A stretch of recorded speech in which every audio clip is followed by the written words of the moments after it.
Hello students, a very good morning to all of you student. आज हम जो आपका सब्जेक्ट है कंपनी अकाउंट्स, उसमें हम पढ़ने वाले हैं टाइप्स ऑफ अमालगमेशन को। ठीक है, कि कितनी तरीके से हो सकता है आपका अमालगमेशन, इसको हम डिस्कस करेंगे। ठीक है, प्रीवियस वाले वीडियोस में स्टूडेंट हम डिस्कस कर चुके थे एंटायर कंसेप्ट रिगार्डिंग अमालगमेशन, जिसमें मैंने आपको बताया था अमालगमेशन एक ब्लेंडिंग है टू और मोर कंपनीज़ का, टू और मोर एग्जिस्टिंग अंडरटेकिंग का इनटू वन अंडरटेकिंग, जहाँ पर शेयर होल्डर्स जो होता है ईच ब्लेंडिंग कंपनी का, वो बन जाता है आपका substantially share holders in company which is to carry on blended undertakings. ठीक है, जिसके कुछ एग्जांपल्स भी हैं अमालगमेशन के। एक हो गई जैसे मारुति मोटर्स जो ऑपरेट हो रही है हमारी इंडिया में, सुजुकी जो बेस्ड है जापान में, अमालगमेटेड हुई फॉर्म करने में एक नई कंपनी जिसका नाम दिया गया मारुति सुजुकी, जो कि India limited. Maruti Motors operate तो हो रहे थे इंडिया में, लेकिन सुजुकी क्या था, वो बेस्ड था जापान पर। ठीक है, फिर ये मर्ज हो गई आपस में, क्या बन गई, मारुति सुजुकी। एक उन्होंने नई कंपनी एस्टेब्लिश कर दी, न्यू फॉर्मेशन कर दिया। ऐसे ही टाटा सन्स जो ऑपरेटिंग था इंडिया में, और ए ग्रुप था आपका जो बेस था हांगकांग, अमालगमेटेड, उन्होंने फॉर्म की एक नई company Tata AIG life insurance. इस तरीके से उन्होंने नई कंपनी फॉर्म की। यही होता है आपका अमालगमेशन, जो कि एक यूनियन होता है टू और मोर कंपनीज़ का, जो मेड होती हैं किस इंटेंशन के साथ कि वो फॉर्म करेंगे किसी न्यू कंपनी को। ठीक है, तो टाइप्स ऑफ अमालगमेशन में टाइप्स क्या क्या होते हैं आपके अमालगमेशन के, तो अकॉर्डिंग टू AS 14 यानी अकॉर्डिंग टू अकाउंटिंग स्टैंडर्ड्स 14 के हिसाब से जो आपके अमालगमेशन है वो 2 टाइप्स का होता है। सबसे पहले होता है amalgamation in the nature of merger. ठीक है, कि जो नेचर ऑफ मर्जर के हिसाब से। दूसरा होता है amalgamation in the nature of purchase. ठीक है, तो आइए student one by one in types को हम डिस्कस करते हैं। सबसे पहले आता है आपका amalgamation in the nature of mergers. तो according to AS 14 accounting for amalgamation, अगर हम अकाउंटिंग करते हैं in context of nature of merger amalgamation में, तो उस समय उसको सेटिस्फाई करनी पड़ेगी ये फॉलोइंग कंडीशंस जो मेंशन है। सबसे पहली कंडीशन आती है in the nature of merger में, after amalgamation all the assets and liabilities of the transfer company becomes the assets and liabilities of the transferee company. ठीक है, तो पहले मैं बताती हूँ कि ट्रांसफरर कौन होता है, ट्रांसफरी कौन होता है। ट्रांसफरर वो होता है जो ट्रांसफ़र करता है अपनी खुद की प्रॉपर्टी, यानी कि जो अपनी कंपनी को ट्रांसफ़र कर रहा है किसी दूसरी कंपनी को, तो वो हो गई आपकी ट्रांसफरर कंपनी। और ट्रांसफरी कंपनी कौन होती है, वो कंपनी होती है जो ओन्ड कर रही है, जिसको ओनरशिप है। ठीक है, जो जिसने वो ट्रांसफरर कंपनी का जो एसेट्स और लाइबिलिटीज़ हैं, अब किसकी होगी, ट्रांसफरी कंपनी की। जैसे कि इसमें मेंशन है जब अमालगमेशन हो जाता है, जहाँ दो कंपनी आपस में हैंड मिला लेती हैं, ज्वाइन कर लेती हैं एक दूसरे को, तो अमालगमेशन के बाद जितने भी एसेट्स और लाइबिलिटीज़ होती हैं ट्रांसफर कंपनी की, यानी कि ट्रांसफर कंपनी कौन है, जो ट्रांसफ़र कर रही है अपनी कंपनी को ट्रांसफरी कंपनी में। ठीक है, वो उस सिचुएशन में जो एसेट्स और लाइबिलिटीज़ जो होती हैं वो बनते हैं आपके ट्रांसफरी कंपनी, यानी कि जो ट्रांसफर कंपनी है, ट्रांसफरी कंपनी है, आपस में ज्वाइन हो जाती हैं। इनका नेचर आ गया नेचर ऑफ मर्जर। तो दो तरीके के नेचर होते हैं, एक तो नेचर ऑफ मर्जर, एक nature of purchase. Nature of merger में क्या होता है, दोनों कंपनी ज्वाइन किया, ठीक है, और उसमें जो ट्रांसफर कंपनी है उसके एसेट्स और लाइबिलिटीज़ हो गई ट्रांसफरी कंपनी की। और परचेज कंपनी में क्या होता है, उसका जो पुराना बिजनेस है वो सारा वो ख़रीदती है। ठीक है, जो नई वाली कंपनी होती है, तो इस तरीके से।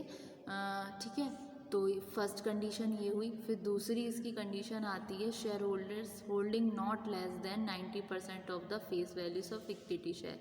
मतलब जो शेयर होल्डर्स हैं उनके कम नहीं होने चाहिए 90% फेस वैल्यू से इक्विटी शेयर्स की of the transferor company become the equity shareholders of the transferring company by virtue of amalgamation। ठीक है, फिर नेक्स्ट आता है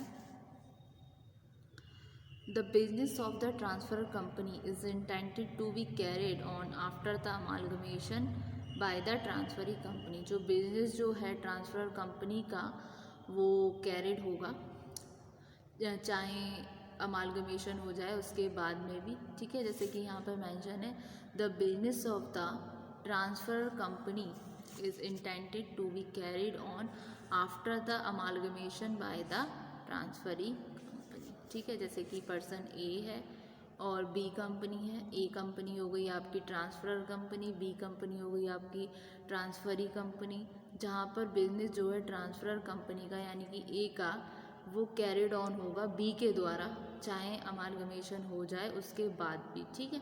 ये होती है इसकी थर्ड कंडीशन। फिर फोर्थ कंडीशन आती है purchase consideration should be discharge only by issue of equity shares in transferee company. जो परचेज कंसिडरेशन है वो डिस्चार्ज होना चाहिए जब इशू हो जाए इक्विटी शेयर्स का in transferee company, except that cash में be paid in respect of any fractional shares, ठीक है। तो कंसिडरेशन जो है उसका अमालगमेशन का वो रिसीवेबल हो जाए जब इक्विटी शेयर होल्डर्स के द्वारा ट्रांसफ़र कंपनी के जो अग्री करते हैं कि वो इक्विटी शेयर होल्डर्स होंगे ट्रांसफरी कंपनी के, वो डिस्चार्ज हो गए ट्रांसफरी कंपनी के द्वारा होली मतलब पूरी तरीके से by the issue of equity shares in the transferee company, except that cash में be paid in respect of any fractional share, ठीक है। फिर दूसरा आती है इसकी no adjustments are required to be made in the book value of assets and liabilities of the transfer company. मतलब कोई भी एडजस्टमेंट की रिक्वायरमेंट नहीं होती बुक वैल्यू की, एसेट्स एंड लायबिलिटीज़ की, जब ये इनकॉर्पोरेटेड होती हैं in the financial statements of the transfer company, ठीक है। तो क्या है कि no adjustment intended to be made to the book value of assets and liabilities of transfer company when they are incorporated in financial statement of transferee company, ठीक है। तो ये हो गई एक तरीके से इंश्योर कर रही है यूनिफॉर्मिटी ऑफ अकाउंटिंग पॉलिसीज, ठीक।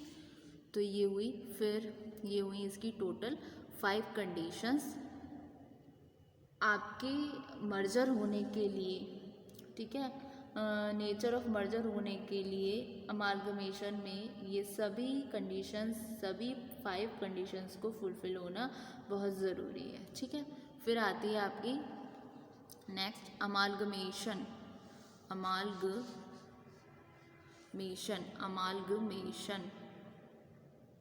इन द नेचर ऑफ परचेज के नेचर में क्या कंडीशन आती है an amalgamation will be treated as amalgamation in the nature of purchase. जो नेचर ऑफ परचेज है ये कब कहलाया जाता है if any of the above mention conditions is not satisfied. ये जो मेंशन आपकी ये जो 5 कंडीशन थी अगर इनमें से कोई कंडीशन सेटिस्फाइड नहीं होगी तब जाकर आपका बनेगा amalgamation in the nature of purchase, ठीक है। तो ये थे आपके टाइप्स ऑफ अमालगमेशन, ठीक है। अब उसके बाद ये थ्योरी में हमने इसके टाइप्स पढ़े अमालगमेशन के, जिसमें आपके 2 टाइप्स निकल कर आए थे। एक तो नेचर ऑफ मर्जर के जब नेचर हो मर्जर का, फिर दूसरी सिचुएशन थी आपकी, दूसरा टाइप था नेचर ऑफ परचेज, ठीक है। अब हम डिस्कस करेंगे स्टूडेंट इनके मेथड्स को अपने अपकमिंग वीडियो में, ठीक है। तो होप्स स्टूडेंट आज के वीडियो में आपको इतना कंसेप्ट समझ आया होगा। तो आज देखते हैं हमने अपने वीडियो में क्या क्या पढ़ा, ठीक है। तो टाइप्स ऑफ अमालगमेशन में जैसे कि मैंने अभी आपको बताया क्या था टाइप्स ऑफ अमालगमेशन में ये है आपके अकॉर्डिंग टू AS 14 आपके 2 तरीके के अमालगमेशन निकल कर आए थे, जिसमें आपका सबसे पहला था amalgamation in the nature of merger, दूसरा था amalgamation in the nature of purchase जो थी है according to AS 14। Amalgamation in the nature of merger में क्या है आपकी 5 कंडीशंस दे रखी हैं। वो 5 कंडीशन कौन कौन सी हैं एक बार उनको भी देख लेते हैं। सबसे पहली कंडीशन थी कि अमालगमेशन के बाद सभी जो एसेट्स और लायबिलिटीज़ जो हैं ट्रांसफ़र कंपनी के, वो अमालगमेशन के बाद किसके हो जाएंगे, जो आपकी ट्रांसफ़री कंपनी है उसके। ट्रांसफ़र कंपनी के बारे में बताया था, वो कंपनी होती है जो ट्रांसफ़र करती है अपनी एसेट्स और लाइबिलिटीज़ को, ठीक है।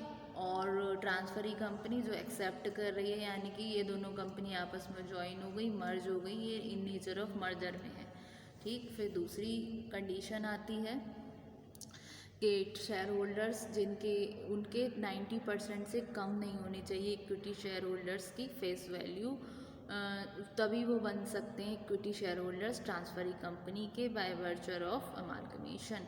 फिर आता है the business of the transfer company is intended to be carried on after the amalgamation by the transferee company. Then आपका परचेज कंसिडरेशन डिस्चार्ज हो सकता है जब वो इश्यू ऑफ इक्विटी शेयर्स हो इन ट्रांसफरी कंपनी।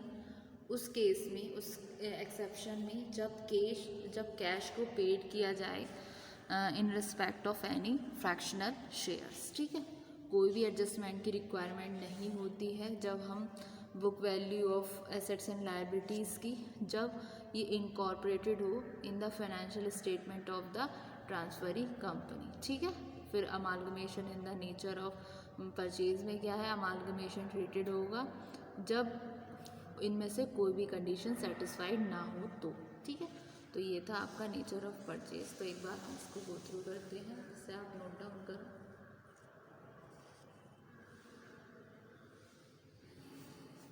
इसको आप नोट डाउन कर लीजिए।